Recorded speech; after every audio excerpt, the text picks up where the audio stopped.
Bom, então, boa noite a todos.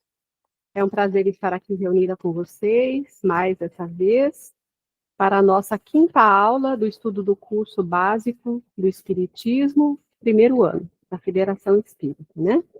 Então, vamos iniciando pelo material didático, né? E após a gente faz a correção dos exercícios da aula passada, da quarta aula. Então, nós teremos na parte A o princípio vital. Na parte B, instinto e inteligência. E na parte C, condições e eficácia da prece. Depois, na D, teremos as atividades que serão vistas na próxima aula. Então, vamos aqui ao nosso primeiro slide. Princípio vital. Aí nós temos aqui essa fotografia, né, da pessoa envolvida num fluido, e é sinônimo tanto falar princípio vital quanto fluido vital. A diferença é quando se diz fluido universal, que é similar de fluido cósmico universal. Então, nós temos aqui seres orgânicos e inorgânicos, princípio vital. Todos os corpos, minerais, vegetais, animados ou inanimados. Ah, peraí, gente, eu não coloquei para compartilhar a tela, tá vendo? A gente falta um dia e fica zureta. Vamos compartilhar a tela e começar de novo. Ai, meu Deus, peraí, deixa eu voltar um slide. Nossa, Irene, eu tava achando alguma coisa estranha, mas não tava entendendo o que era. Agora que eu percebi. Bom, estamos perdoadas, né? Eu pela idade. Vamos ocultar aqui. Tá certo. Acho que agora deu. Tá aparecendo para vocês, né? Agora tá. Então, vamos lá. Bom, acho que não precisa falar novamente aqui, que nós já tínhamos falado, mesmo sem estar compartilhando. Vamos começar aqui pelo slide A. Seres orgânicos e inorgânicos, princípio vital. Todos os corpos, minerais, vegetais, animados ou inanimados, sólidos, líquidos ou gasosos, por mais... Vocês estão vendo a tela cheia, né, gente? Sim. Então tá. Por mais infinita que seja a sua variedade, podem ser classificados em dois grandes grupos: seres inorgânicos e seres orgânicos. Seres inorgânicos. Seres inorgânicos são todos aqueles que não possuem vitalidade, nem movimentos próprios, sendo formados apenas pela agregação da matéria. A exemplo, os minerais, a água, o ar e etc. A partir das transformações do fluido universal, surgem os elementos materiais que, sob determinadas condições e circunstâncias, vão propiciar a formação dos corpos no mundo material.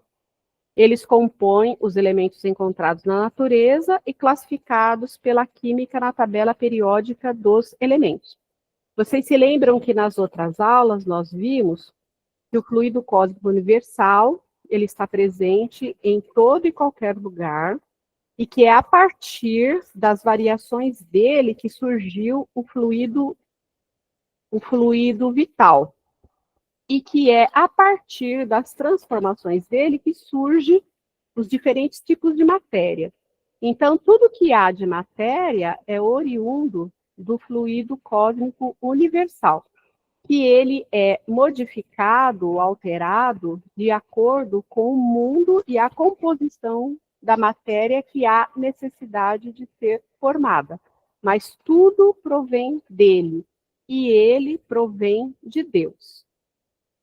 Os corpos inorgânicos são compostos por uma força de atração subordinada, qualitativa e quantitativamente a leis estabelecidas pela química e pela física, as quais governam a estabilidade da agregação de seus elementos.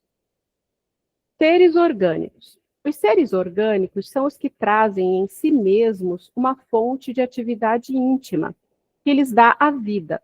Nascem, crescem, reproduzem e morrem, são providos de órgãos especiais para a realização dos diferentes atos da vida e apropriados às necessidades da própria conservação. Então, nós vemos aqui que nos corpos inorgânicos existe toda essa composição que vem da matéria e que vem do fluido. Porém, eles não possuem vida, né? Eles não nascem, não crescem, não se reproduzem e não morrem. Então, existe essa diferença. Aí vamos ver o que mais de diferença existe entre eles. Compreendem os homens, os animais e as plantas, cuja escala ascendente inicia-se nos micro-organismos, né, que são o princípio das vidas que nós vimos, os vírus, as bactérias e os germes. Na sua formação, não entra nenhum corpo ou elemento especial que não seja encontrado nos seres inorgânicos. E isso porque há uma cadeia evolutiva envolvendo a criação divina. Todos os elos dessa cadeia têm um ponto em comum com o elo precedente. A diferença primordial e essencial entre os seres inorgânicos e os orgânicos é que nos seres orgânicos constata-se a presença do princípio vital, que se une à matéria inorgânica, animalizando-a. Então, nós vimos aqui que a principal diferença entre o orgânico e o inorgânico é o princípio vital, que se une à matéria, dando vida, né? Que está escrito animalizando-a, mas é, na verdade, dando vida. Então, tudo provém do fluido universal, que das suas variações dão origem aos diferentes tipos de matéria, tendo matéria inorgânica, que é basicamente formada dos componentes químicos que a gente pode observar aí na tabela periódica e outros. E quando há a introdução do fluido vital, que digamos assim é o sopro da vida, aí tornam-se seres orgânicos, né? Que é exemplo do homem, das plantas e dos animais. Porque aí eles nascem, crescem e morrem, né? Começa a ter um princípio e uma finitude. Aí nós temos aqui o princípio vital. O princípio vital é a força motriz dos corpos orgânicos. É um dos elementos necessários à constituição do universo, mas tem a sua fonte nas modificações da matéria universal. Tomando como exemplo a fórmula carbono mais hidrogênio mais nitrogênio, tem-se como resultado uma substância inorgânica qualquer. Mas se essa fórmula tiver condições adequadas para assimilar o princípio vital, haverá uma modificação na sua estrutura molecular, resultando, ao invés de uma molécula mineral, o surgimento de uma célula orgânica. O princípio vital é o mesmo para todos os seres orgânicos, porém, sensivelmente modificado segundo as espécies. Ou seja, ele se molda de acordo com a espécie que irá animar. São sutis ajustes da mesma natureza dos que ocorrem no fluido universal, que se estendem também ao princípio vital, de modo a tipificar cada elemento ou cada célula dos seres orgânicos. Para se ter uma ideia de como o fluido universal pode apresentar formas diferenciadas, basta compará-lo aos sons emitidos por um piano. Ao se dedilhar as teclas, todos os sons da escala não passam de vibrações emitidas pelas cordas. Contudo, eles se diferenciam sensivelmente uns dos outros, sem se confundirem. E mais, esses mesmos sons, emitidos por outro instrumento, podem até serem uníssonos, apresentando as mesmas frequências. Novamente, porém, mantém-se uma sutil assintonia. Um timbre que permite identificar uma e outra fonte emissora. E ainda aqui, tais sons não se confundem, continuem diferenciados. Eu acho que para quem sabe tocar piano, dá para entender bem essa comparação. Para mim ficou levemente obscura, mas deu a entender que ele quer dizer que o dedilhar puro e simples, né, é uma forma e que quando tem algo organizado é outra. A vida e a morte. A vida. Qual a causa da animalização da matéria? Sua união com o princípio vital. Então, a matéria, ela é inorgânica até o momento que se une ao princípio vital, onde aí passa a ter vida. Ao mesmo tempo que o princípio vital atua sobre a matéria e por ela se deixa viabilizar, a matéria, por sua vez, também assimila e reage sobre este. Ambos repercutem magneticamente um sobre o outro, em igualdade de sintonia e intensidade. Vale dizer que se de um lado ele impulsiona os órgãos deste corpo, ao mesmo tempo se desenvolve por força dessa ação. A morte. A causa da morte nos seres orgânicos é a exaustão dos órgãos.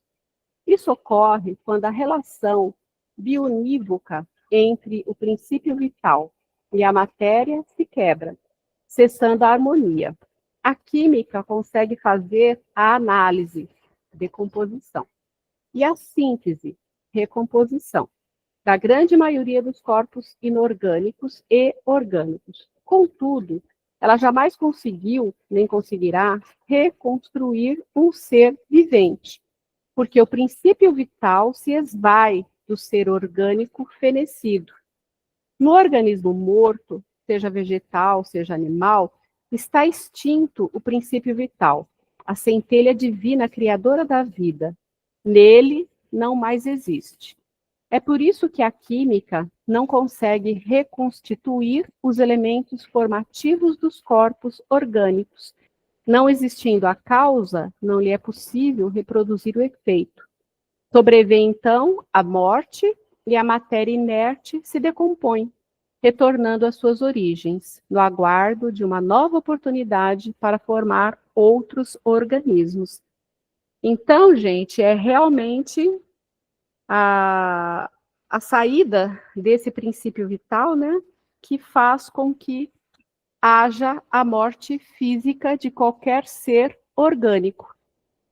E é por isso, creio eu, um princípio assim tão bem feito e tão respeitado, que até propriamente Jesus disse que pôde trazer Lázaro à vida, porque de fato Lázaro não estava morto. Ele estava em estado de catalepsia, porque quando a morte realmente se estabelece, não é possível retornar à vida. Então é por isso que, segundo consta aqui, quimicamente falando, não é possível ao homem reconstituir a vida humana, né? Porque o principal que lhe deu esse sopro de vida já se extinguiu. Alguém quer fazer alguma pergunta com relação à parte A? Então, vamos para B. Instinto e inteligência. Ao classificar os seres, segundo o grau de evolução, podemos fazer a seguinte distinção. 1. Os seres inanimados, formados somente de matéria, sem vitalidade, sem inteligência. São os corpos brutos, né, que seriam semelhantes aos inorgânicos. 2. Os seres animados não pensantes, formados de matéria e dotados de vitalidade, mas desprovidos de inteligência. A gente pode dar como exemplo os vegetais.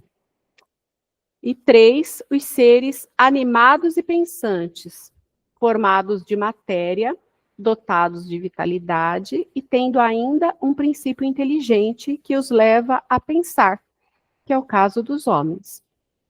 Instinto. No primeiro caso, os corpos brutos não possuem nenhuma manifestação de vitalidade ou de inteligência, que são os inorgânicos, né?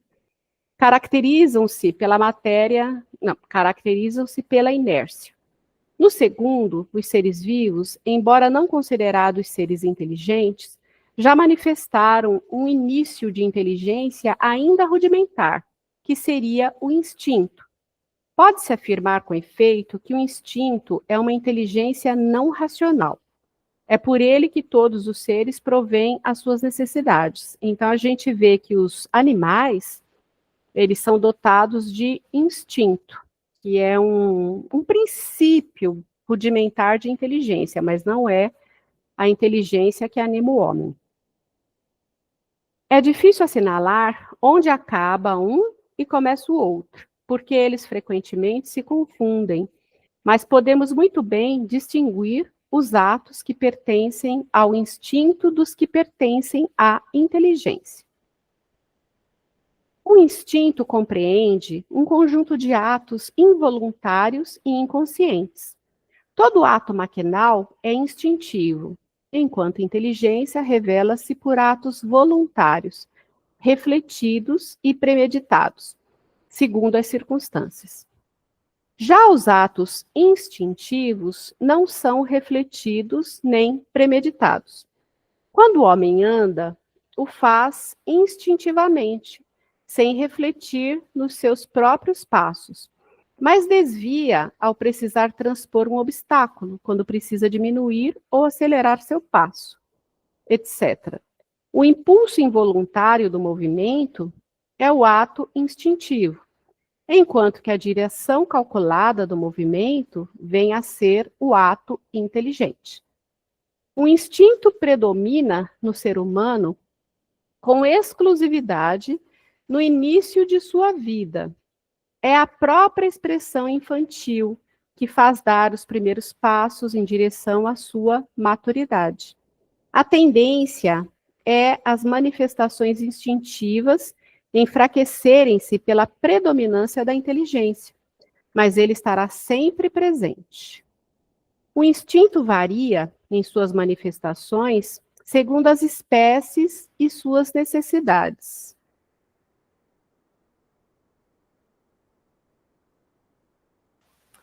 Nos seres dotados de consciência e de percepção das coisas exteriores, ele se alia à inteligência, o que quer dizer a vontade e a liberdade.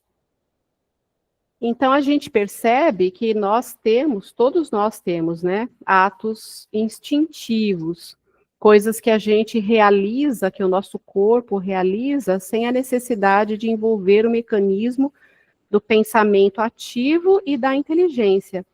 Porém, a perfeição é tão grande que aqui, como quando dá um exemplo, né, que você está caminhando de forma instintiva, mas quando você vê um obstáculo ou um buraco no meio do caminho, você calcula a redução do seu passo ou a extensão de uma passada maior para que você possa transpor aquela dificuldade. Então, a inteligência está sempre predominando sobre os nossos atos instintivos. Ela age em maior escala.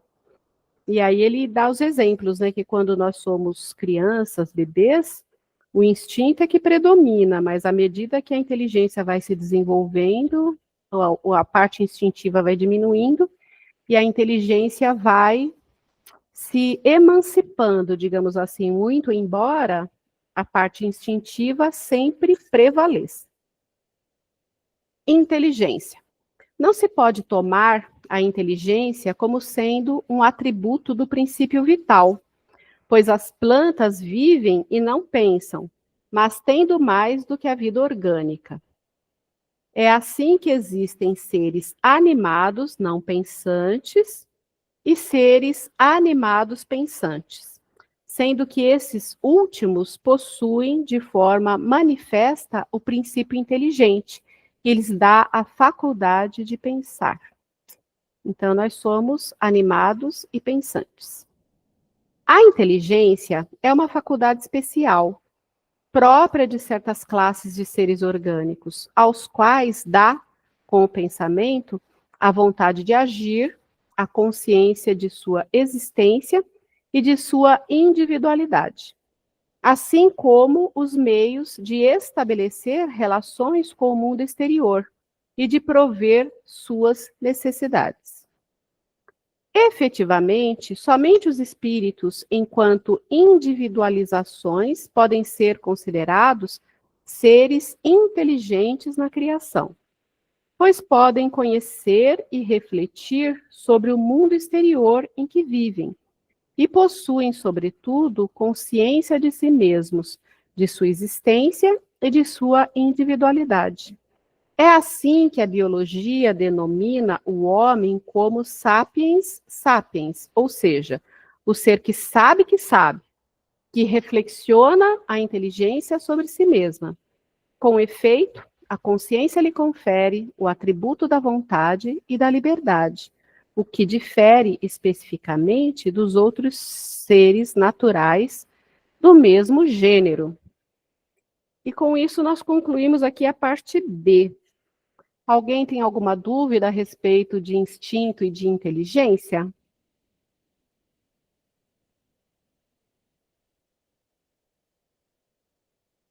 Então vamos prosseguir, vamos para a parte C. Condições e eficácia da prece.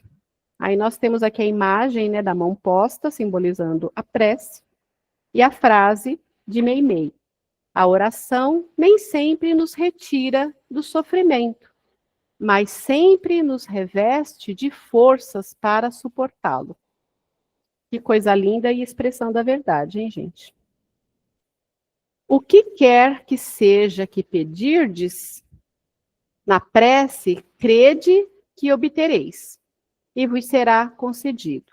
Evangelho de Marcos, capítulo 11, versículo 24.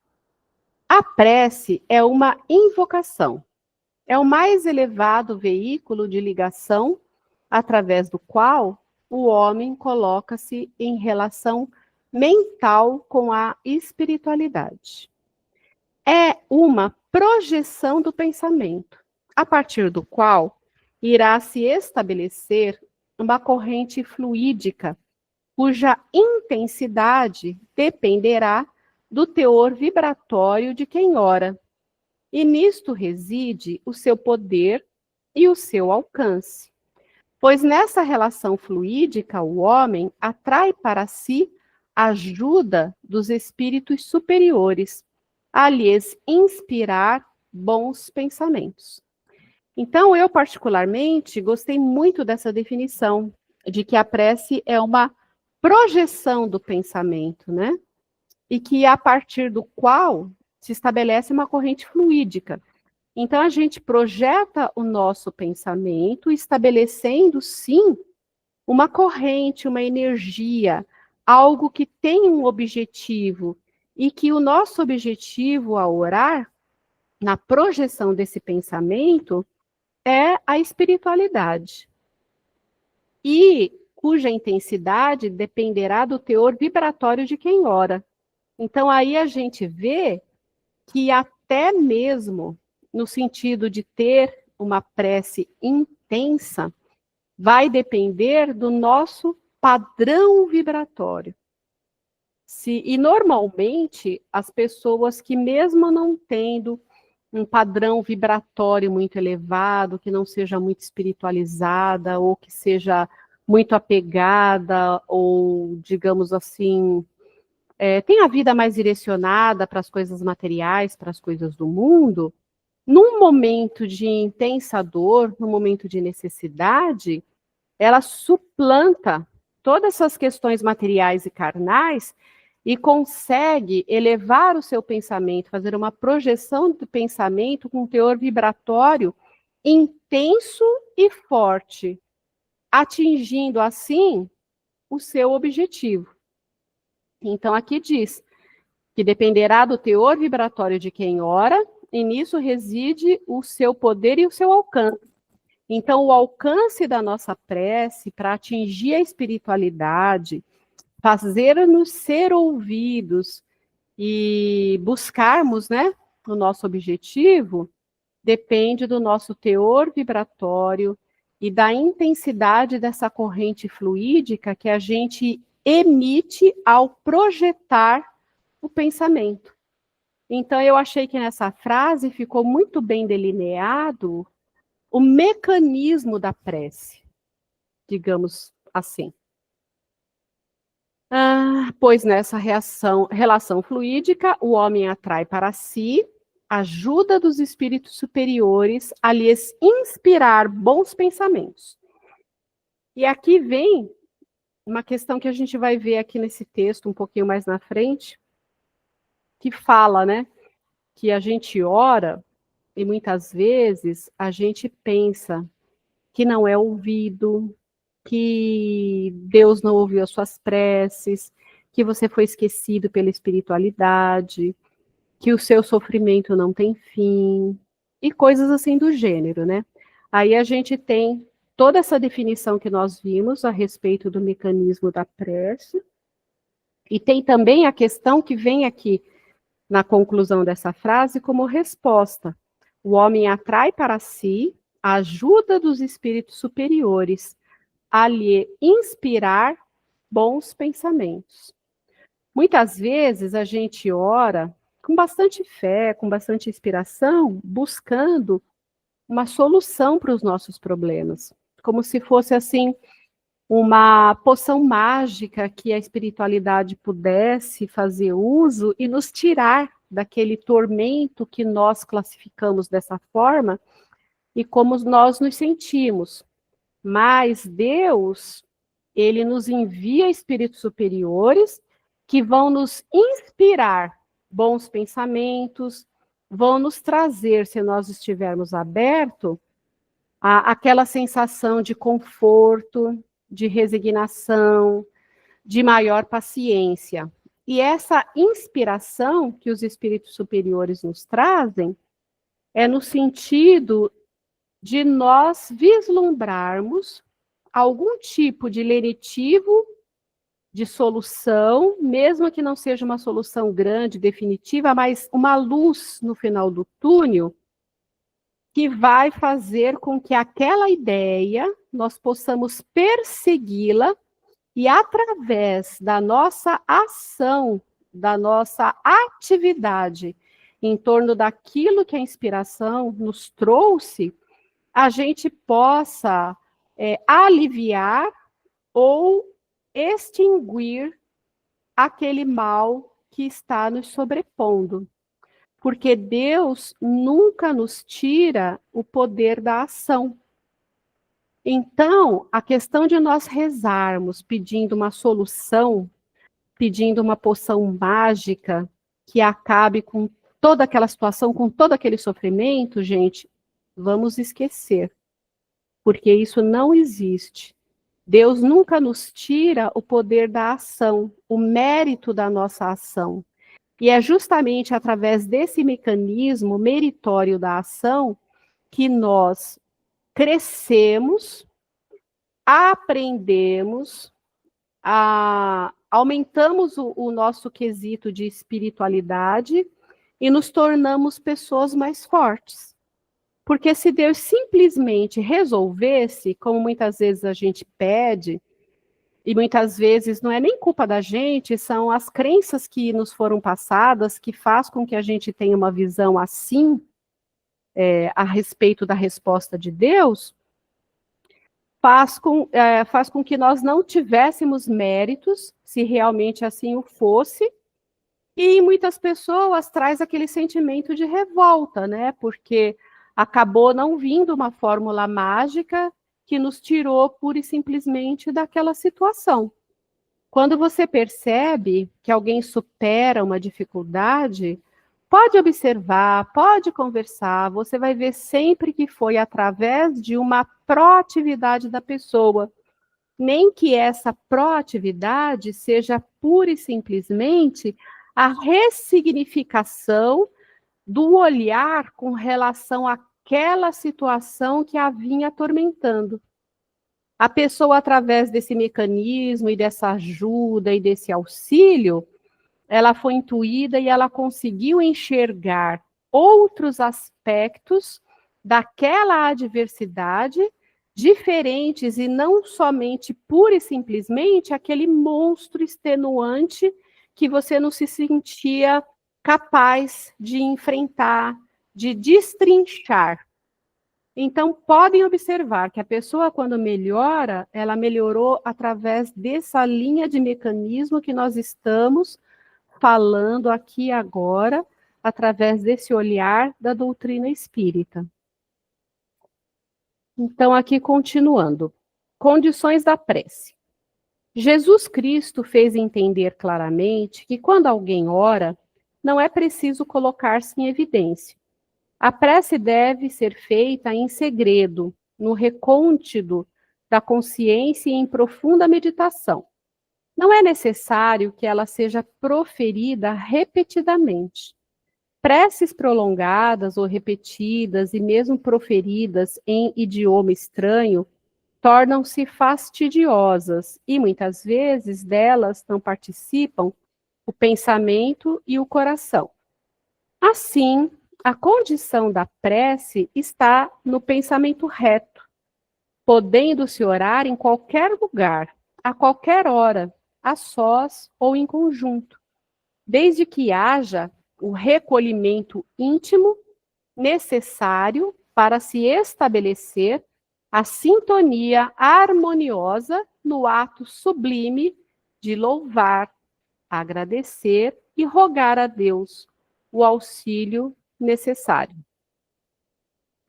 Por isso, a importância do sentimento amoroso, humilde, piedoso, livre de qualquer ressentimento ou mágoa, pois só assim o homem irá absorver a força moral necessária para vencer as dificuldades com seus próprios méritos. Eficácia da prece. Existem aqueles que contestam a eficácia da prece, alegando que pelo fato de Deus conhecer as necessidades humanas, torna-se dispensável o ato de orar, pois sendo o universo regido por leis sábias e eternas, as súplicas jamais poderão alterar os desígnios do Criador. No entanto, o ensinamento de Jesus vem esclarecer que a justiça divina não é inflexível ao ponto de não atender os que lhe fazem súplicas. Ocorre que existem determinadas leis naturais e imutáveis que não se alteram segundo os caprichos de cada um. Então, muita gente diz, e eu mesma já ouvi, e até em algum momento já pensei, né? Que se Deus sabe de todas as coisas, Ele sabe o que é o melhor, o que é necessário para nós. E, consequentemente, não haveria necessidade de pedir. Só que a gente vê em muitas passagens do Evangelho de que há necessidade da gente fazer, de fato, essa projeção de pensamento, da gente ter esse intercâmbio com a espiritualidade, no sentido de pedir. Dentro da... Vou dar um exemplo simples, né, mas que eu acho que ajuda no entendimento. Nós amamos a Deus sobre todas as coisas e amamos muitas coisas e muitas criaturas nesse mundo.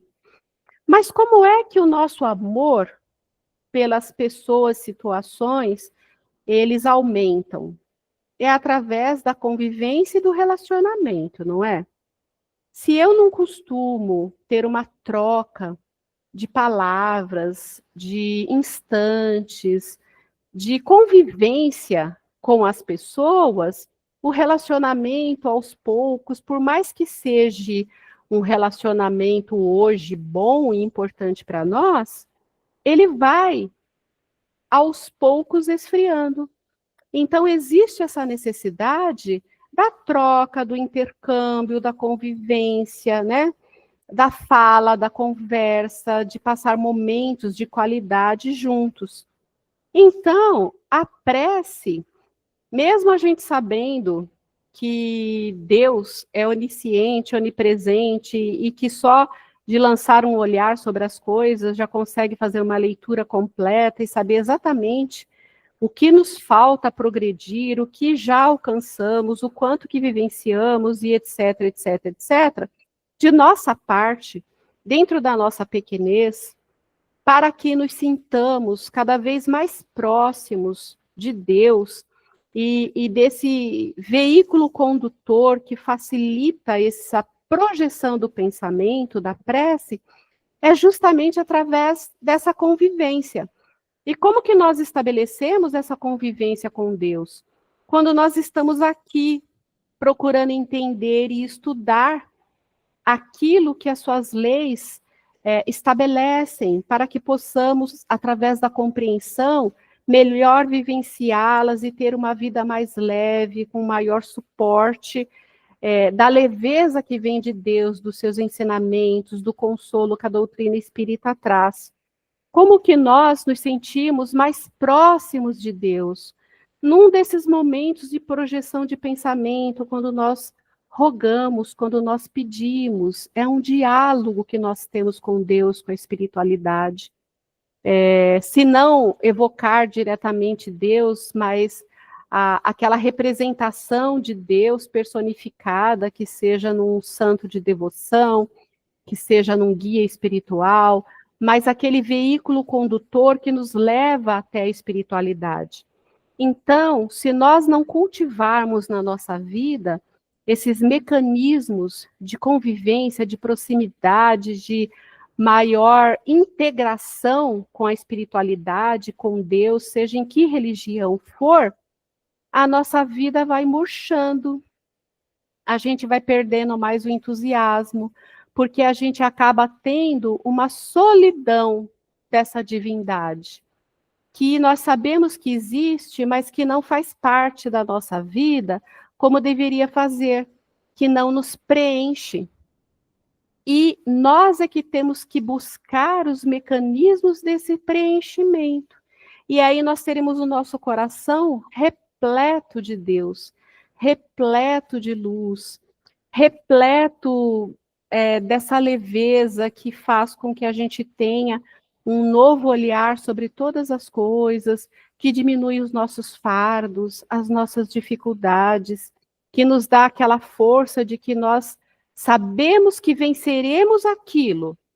Não importa a duração, mas nós venceremos, porque nós somos fortes, nós temos Deus no nosso coração, nós somos conduzidos por essa força e nós estamos pertencentes a tudo isso, como uma grande família que somos, unidos pela centelha divina.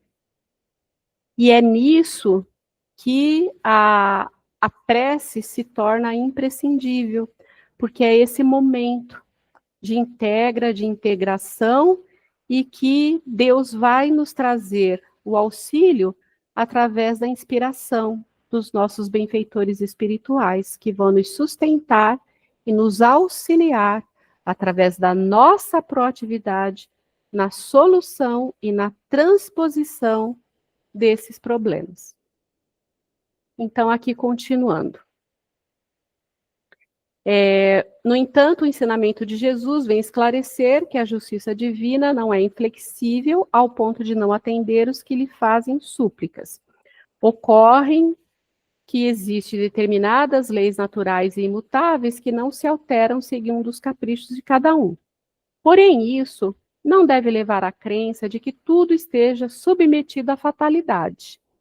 O homem desfruta do livre-arbítrio para compor a trajetória de sua encarnação, pois Deus não lhe concedeu a inteligência e o entendimento para que não os utilizasse, né? Então, existem sim alguns aspectos na nossa vida que são pré-determinados, mas isso são coisas grandes, né? Tipo, quem vai ser seu pai, quem vai ser sua mãe, quem vai ser seu irmão, em que lugar que você vai nascer, em que condições financeiras, em que país, quais as adversidades que o lugar que você nasceu vai trazer para a sua vida e coisas assim. O resto a gente vai escolhendo no dia a dia. Então, o nosso livre-arbítrio está sempre à frente de qualquer situação. E se não fosse assim, nós não seríamos os construtores do nosso amanhã melhor. Só que eu já comentei, em outras oportunidades na Casa Espírita, que existe sim o nosso livre-arbítrio, mas o nosso livre-arbítrio, ele é um leque, imagine assim um leque aberto, cada haste do leque é uma possibilidade. Então, o nosso poder de escolha, ele é limitado, digamos, àquele leque. Não importa quantos arames tem naquele leque, se o leque é grande, repleto de opções ou não. Mas ele é limitado a nossa escolha a aquele leque, porque, como diz aqui no texto, existem determinadas leis naturais e imutáveis que não se alteram segundo os caprichos de cada um. E o que são, então, essas leis naturais e imutáveis que não podem se alterar? É justamente a lei de ação e reação, a lei de causa e efeito, que foi acionada mediante nossas escolhas anteriores. De acordo com o que nós escolhemos, de acordo com a qualidade do uso que fizemos do nosso livre-arbítrio em outras existências, vai surgindo o leque de possibilidades, dos caminhos que podemos percorrer, que podemos escolher, mas sempre nos direcionando para aquilo que devemos aprender.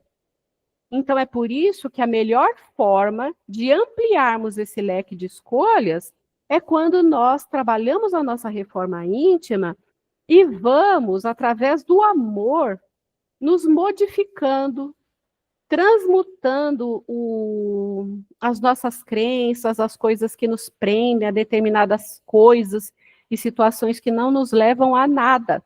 Porque no momento que eu tiver ressignificado, que eu tiver aprendido, eu incorporo isso na minha vida. E eu acabo, através desse simples ato, me libertando de pessoas e situações que me trariam aquele aprendizado, mas que eu sabiamente ressignifiquei através da busca do conhecimento e do meu esforço em me tornar uma pessoa melhor. Então, eu abreviei muitas adversidades pelo amor, pela lei do amor, pela a minha vontade em crescer moral e espiritualmente. E automaticamente esse leque muda também. Então não existe uma fatalidade, aquela coisa escrita e determinada. Você tem o poder de mudar, você tem o poder de construir o seu amanhã melhor dentro dessa mesma reencarnação e construir para a próxima reencarnação. Nós somos construtores, nós somos eternos aprendizes. Mas a gente tem que ter essa consciência, porque se nós não tivermos essa consciência, nós não vamos caminhar dessa forma. Nós vamos continuar assim, com a boca aberta, esperando a vida passar. Nós vamos continuar pedindo as coisas e fazendo pequenas promessas para que Deus nos dê, como se nós não fôssemos dotados, né, de corpo perfeito, de inteligência, de proatividade, de conhecimento, para que a gente possa ter uma ação ativa em relação à nossa vida e ter todo o respaldo da espiritualidade a nos auxiliar. Então, a gente não pode esperar que nada caia do céu, porque não vem. E aqui, continuando. Porém, isso não nos deve levar à crença de que tudo esteja submetido à fatalidade. O homem desfruta do livre-arbítrio para compor a trajetória de sua encarnação, pois Deus não lhe concedeu a inteligência e o entendimento para que não os utilizasse. Existem acontecimentos na vida atual aos quais o homem não pode furtar-se. São consequências de falhas e deslizes cometidos em vidas passadas, que necessitam de reajustes. E a aplicação da lei de causa e efeito. E isso explica porque alguns alegam que pedem benefícios a Deus, mas que nunca são concedidos. O que parece, a princípio, contrariar o ensinamento de Jesus. Aquilo que pedirdes pela prece vos será dado. Muitas coisas que na vida presente parecem úteis e essenciais para a felicidade do homem poderão ser-lhe prejudiciais. E esta é a razão porque elas não lhe são concedidas. Então, tem coisas que a gente pede, mas que Deus sabe que se a gente receber, vai ser um mecanismo da nossa queda. vai ser um gatilho que vai despertar algumas más tendências que a gente está, aos poucos, melhorando e se libertando. Então, algumas coisas não nos são concedidas. Contudo, o egoísmo e o imediatismo não permitem que ele perceba com exatidão a eficácia da prece. Porém, seus efeitos ocorrem segundo os desígnios divinos, a curto prazo, na medida em que consola, alivia os sofrimentos, reanima e encoraja. A médio e longo prazo, porque pelo pensamento edificante, dá-se-á a aproximação das forças do bem a restaurar as energias de quem ora. Aquele que pede, Deus está sempre pronto a conceder-lhe a coragem, a paciência, a resignação, para enfrentar as dificuldades e os dissabores inerentes à natureza humana, com ideias que lhe são sugeridas pelos espíritos benfeitores, deixando-lhe, contudo, o mérito da ação. E isso porque não se deve ficar ocioso à espera de um milagre, pois a providência divina sempre ampara os que ajudam a si mesmos. Ajuda-te e o céu te ajudará. Jesus ensinou que um fariseu e um publicano foram ao templo para orar. O primeiro era tido como um homem virtuoso, respeitável, sob todos os aspectos, embora ocultasse costumes dissolutos.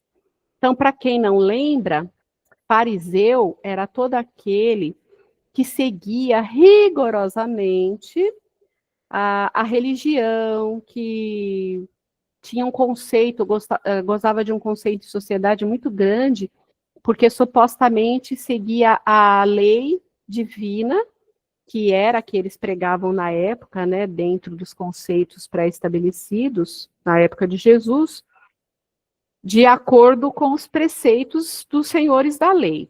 Então, todo fariseu era um homem supostamente do bem. Muito embora a gente saiba, né, que todos nós temos falhas, e que esse fariseu, como diz aqui, respeitado, embora ocultasse costumes dissolutos. O segundo era considerado homem corrupto e repleto de maus pendores. O fariseu, tomado de orgulho, olhando para o alto, orava. Então, o fariseu era isso que eu expliquei, e o publicano era um cobrador de impostos, né? E por isso ele era mal visto, porque, muito embora ele estivesse trabalhando, ele era conivente com todos os impostos lá da época. Ó Deus, isso está orando o fariseu. Ó Deus, graças te dou, porque não sou igual aos demais homens. Olha só o orgulho e a vaidade. Roubadores, injustos e adúlteros. Nem como este publicano, ainda se refere ao outro do lado durante a sua prece. Jejuo 2 vezes na semana e dou o dízimo de tudo que possuo. O publicano, por sua vez, sem ousar levantar os olhos, assim orava: ó Deus, tem misericórdia de mim, que sou pecador. Afirmou então o mestre que este último saiu do templo justificado, porque Deus ouviu a sua prece. Ao contrário do fariseu, pois quem se humilha será exaltado, e quem se exalta será humilhado.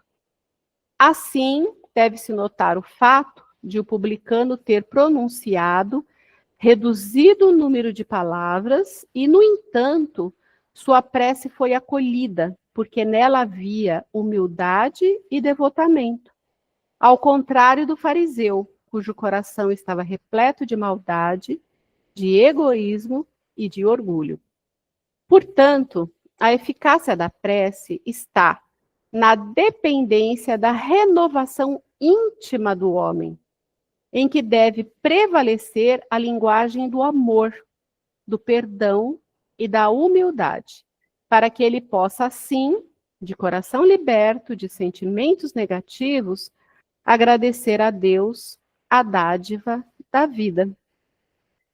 E com isso, nós concluímos a parte C. Alguém tem alguma dúvida com relação às condições e eficácia da prece? Alguém gostaria de fazer algum comentário, algum questionamento sobre o teor integral da aula de hoje? Bom, aqui na parte D nós temos a proposta de atividades que nós veremos na próxima semana, né? Então, vamos aqui cessar o compartilhamento.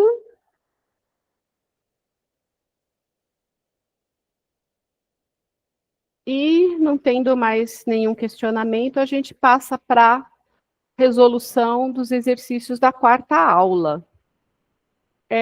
Quem está com a liçãozinha aí pronta, por acaso, a Silvia, guardada aquelas questões que ela disse que pulou, a Angélica, a Cecília. Eu fiz todas. Parabéns, Cecília. A Angélica também, e a Silvia fez quase tudo, né? Então, vamos lá, meninas. Quarta aula, primeira questão. Quem gostaria de fazer? Posso fazer? Pode, meu amor. A primeira questão é assim: o que se pode entender por universo? Eu respondi: o universo são os astros e os mundos visíveis ou não, que se movem no espaço e tudo que eles contêm, seres animados e inanimados, assim como os espaços e os fluidos que os cercam. Muito bem, eu fiz exatamente igual. Gostaria de fazer a segunda, Silvia? Tá, faça sim. Como se forma os mundos segundo a doutrina espírita? Se forma pela condensação da matéria, dispersa no espaço. Inicialmente, tudo é caos, mas a matéria se agrupa gradualmente até cada coisa encontrar seu lugar, dando origem a um planeta. Tá certo. Você fez de uma forma um pouquinho mais resumida, mas tá certo. A terceira gostaria de fazer, Angélica? Faço assim. Como surgiram os seres vivos na Terra? No início, a Terra estava em estado caótico, com altas temperaturas. Com o tempo, o ambiente se estabilizou e se tornou adequado ao surgimento da vida. Os germes dos seres vivos já existiam na Terra em estado latente, aguardando o momento certo para se desenvolver. As espécies foram aparecendo sucessivamente, multiplicando-se pela lei de afinidade e mais tarde pela reprodução. Muito bem. Quer fazer a quarta, Silvia? Faça. Só a Terra tem o privilégio de ser habitada por seres racionais? Fundamente, pois não.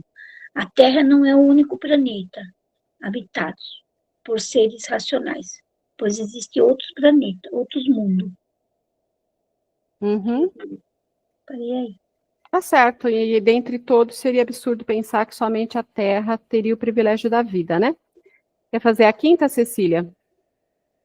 Sim, a quinta é assim: quais as características dos diversos mundos? Resumo: os mundos não se assemelham, não sendo uma só para todos a constituição física dos mundos, e os mundos mais distantes do Sol possuem fontes de luz e calor diferentes. Tá. Tá confuso, eu achei, agora lendo. Assim, eu especifiquei um pouco mais. Eu coloquei a primeiro item muito parecido com o seu, basicamente, né? Quais as características dos mundos diversos? Eles absolutamente não se assemelham, variam não só entre os diversos tipos de corpos celestes, como também variam a sua constituição física. Entre os próprios planetas do sistema solar existem diferenças. Uns são mais densos, Mercúrio, Vênus e Terra, e outros menos densos e até mesmo fluídicos, Júpiter, Saturno, Urano e Netuno. Não sendo uma só para todos a constituição física dos mundos, segue-se terem organizações diferentes os seres que os habitam, apropriados ao meio onde vivem, do mesmo modo que os peixes são feitos para viver na água e os pássaros no ar. Os mundos mais distantes do Sol possuem fontes diferentes de luz e calor. Então, eu coloquei as características relativas à composição do mundo e também aos seus habitantes, né, que são de acordo com o mundo de cada um. Alguém fez de forma diferente, gostaria de colocar? Fiz parecido. Então, tá certo. Qual que você não fez, Silvia? Foi a 8 e a 9?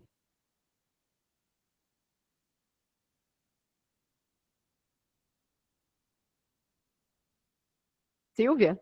Eu não fiz a 6, nem a 5, nem a 6. Eu respondi, Tá. para Então, fechar. você não fez assim que é a 6, ok. Isso. Então, quer fazer a sexta, Cecília? Posso responder. Pode-se conceber a vida em outros planetas? Certamente. Deus, com toda a sua sabedoria, não concebe inutilidades e povoou os diversos mundos com seres vivos, mesmo que isso seja inconcebível para a mente humana, que com toda a sua pequenez não consegue conceber a ideia de vida diferente da sua. Muito bem. Pode fazer a sétima, Angélica. Posso. Aqui Jesus se referia quando afirmou: há muitas moradas na casa de meu Pai. Jesus se referia aos diversos mundos existentes no universo, que servem como moradas para os espíritos em diferentes estágios de evolução. A casa do Pai representa o universo. A morada são os planetas onde os espíritos progridem em direção à perfeição. Muito bem. Quer fazer a oitava, Silvia? Fácil. Como a doutrina espírita classifica os mundos quanto às suas categorias evolutivas?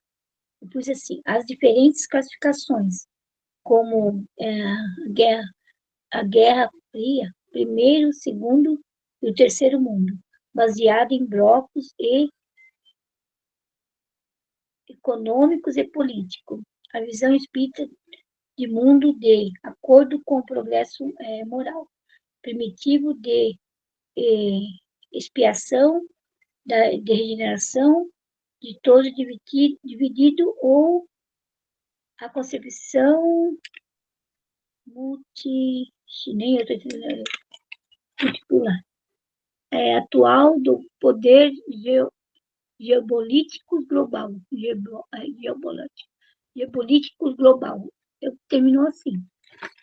Tá certo? Você falou algumas coisas que faz parte da resposta, mas ficou um pouco confuso. Entendi. Eu coloquei assim, os espíritos estabeleceram uma escala com 5 categorias distintas. Primeira, mundo primitivo, onde se verificam as primeiras encarnações da alma humana, que inclusive esse é o estágio anterior ao que estamos aqui na Terra. Segundo, mundo de expiação e prova, onde o mal predomina, que é o que nós estamos em finalização. Terceiro, mundo de regeneração, onde as almas que ainda têm algo a expiar adquirem novas forças, repousando das fadigas da luta, que é o período em que nós iremos adentrar. 4, mundos felizes, onde o bem predomina sobre o mal.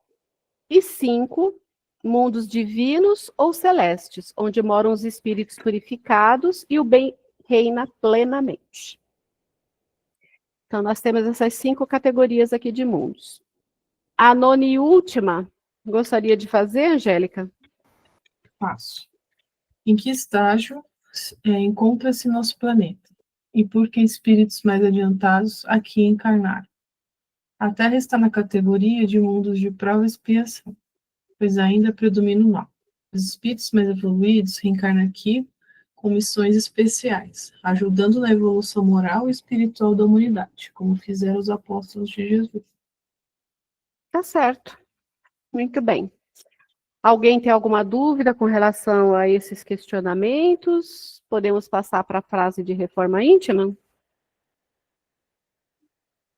Hoje estamos bem adiantados, hein? Ainda faltam, são 21h36. Vamos lá.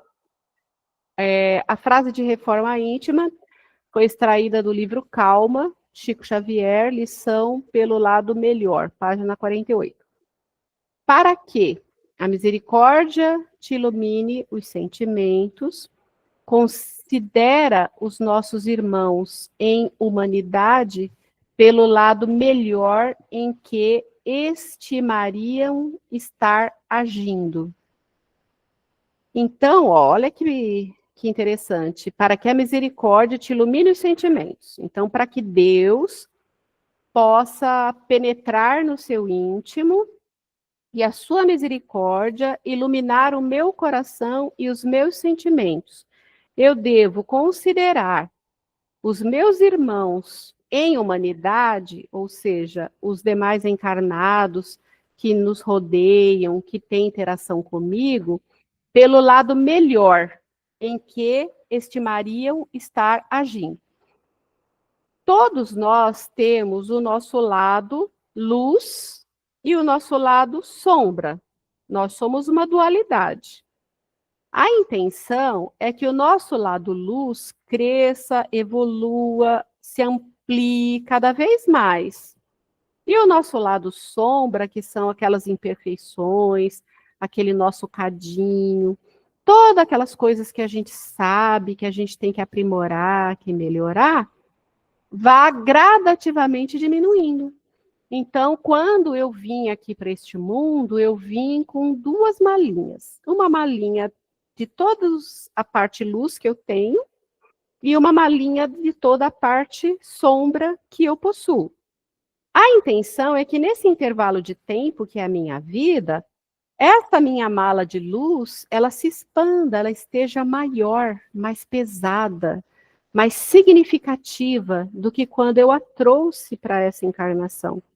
E a minha malinha negativa esteja cada vez mais reduzida, porque a gente não vai virar santo nessa encarnação, né? A gente está sempre numa briga, numa dualidade, no sentido de aprimorar o nosso bem e reduzir o nosso mal.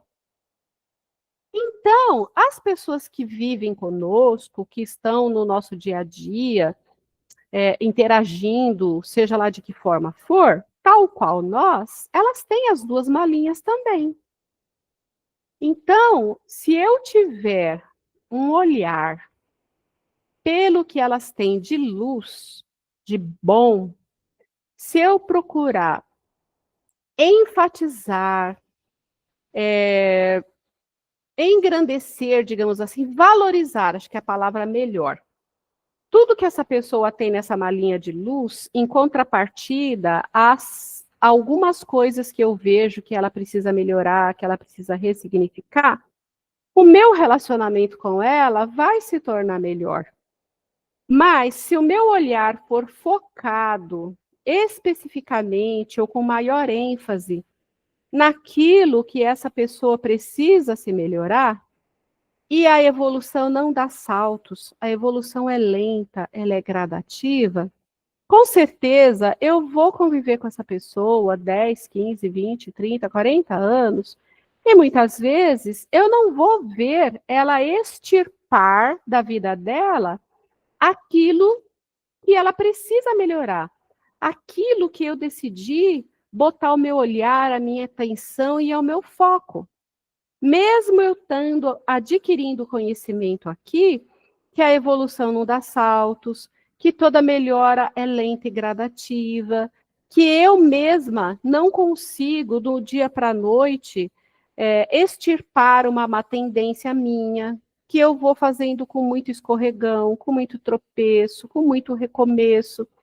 Então, eu não posso exigir do outro que o processo dele seja diferente, só porque eu quero, só porque eu acho que assim eu vou conviver melhor com aquela pessoa, só porque eu acho que eu vou conseguir tolerar mais o nosso relacionamento.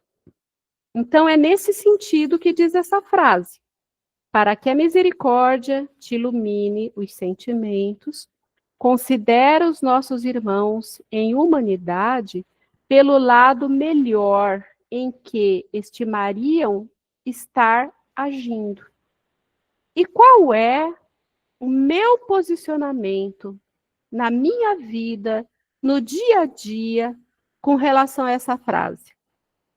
Aí é a reflexão individual, em primeira pessoa do singular, que cada um de vocês devem fazer. Seja individualmente, seja para entregar, seja para comentar, mas façam essa reflexão, gente. Olha quanto que a gente consegue extrair de uma simples frase. Olha o quanto que você vai se comprometer se você colocá-la no papel.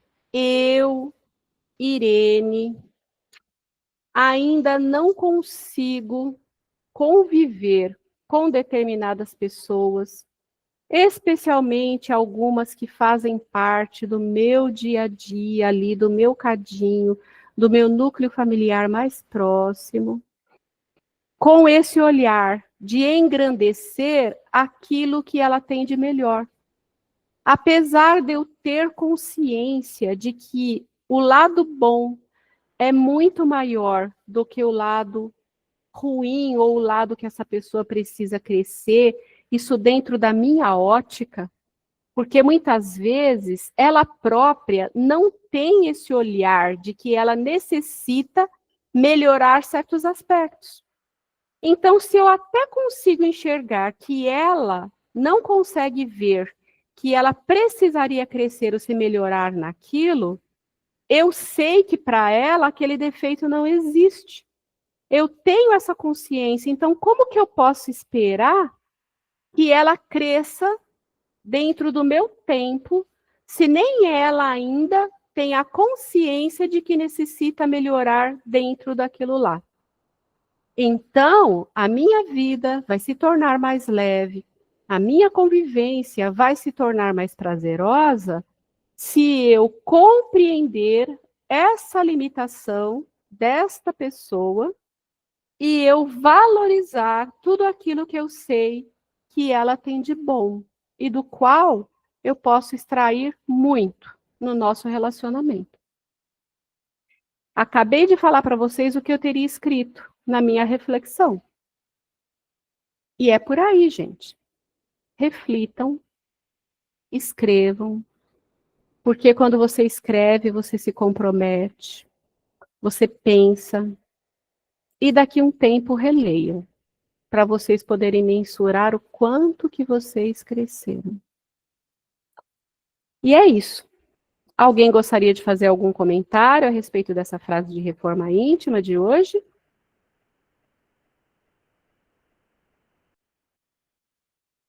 Alguém tem alguma dúvida ou podemos partir para o encerramento da aula?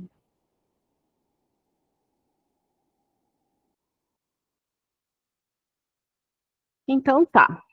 Então, mais uma vez, eu agradeço imensamente a presença de cada uma de vocês, sem a qual esse projeto, né, de estarmos disponibilizando a aula gravada não aconteceria. Então, mais uma vez, obrigada. Desejo que Deus possa abençoar a cada um de nós, encarnados e desencarnados, e que possamos ter uma noite de paz e de refazimento. Um grande beijo de cada uma de vocês. Boa noite. Boa noite. noite. Boa noite, todo mundo.